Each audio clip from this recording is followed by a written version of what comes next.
नमस्कार, आप देख रहे हैं गोरखपुरिया न्यूज चैनल और मैं हूं आपके साथ वैशाली। आइए रुक करते हैं आज की खास खबर पर। अघोरी और नागा साधु में क्या है फर्क? क्या लगता है शमशान की राख दूसरा ऐसे करता है भभूत तैयार? अक्सर नागा और अघोरी साधु को एक ही मान लिया जाता है, लेकिन दोनों ही एक दूसरे से काफी अलग होते हैं। दोनों एक ही भगवान को पूजते हैं, लेकिन इनकी जीव शैली में कुछ फर्क होता है, जिसे आज हम आपको बताएंगे। दुनिया के सबसे बड़े धार्मिक मेले महाकुंभ की संगम नगरी प्रयागराज में शुरुआत हो चुकी है। इस महाकुंभ में भाग लेने के लिए देश और दुनिया के कोने कोने से नागा साधु और अघोरी साधु भी पहुंचे हैं।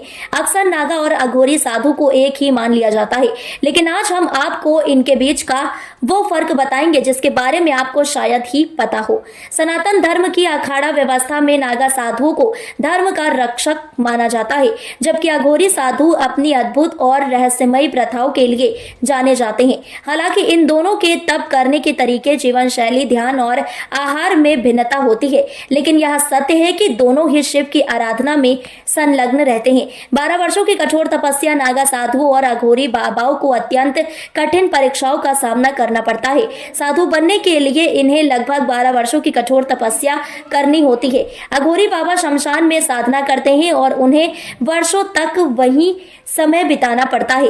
क्या है नागा का असली मतलब? धर्म के रक्षक नागा साधु। नागा शब्द की उत्पत्ति के संबंध में कुछ विद्वानों का मानना है कि यह संस्कृत के नागा से आया है। इसका अर्थ पहाड़ होता है। नागा साधुओं का मुख्य उद्देश्य धर्म की रक्षा करना और शास्त्रों के ज्ञान में निपुण होना है।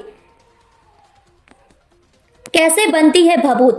नागा साधु जिस भभूत को शरीर पर लगाते हैं वो लंबी प्रक्रिया के बाद तैयार होती है। हवन कुंड में पीपल, पाखड़, रसाला, बेलपत्र, केला व गौ के गोबर को भस्म करते हैं। उसके बाद जाकर वो भभूत तैयार होती है। कौन होते हैं अघोरी साधु? मानव खोपड़ी अघोरी साधुओं की खास निशानी। अघोरी शब्द का अर्थ संस्कृत में उजाले की ओर होता है।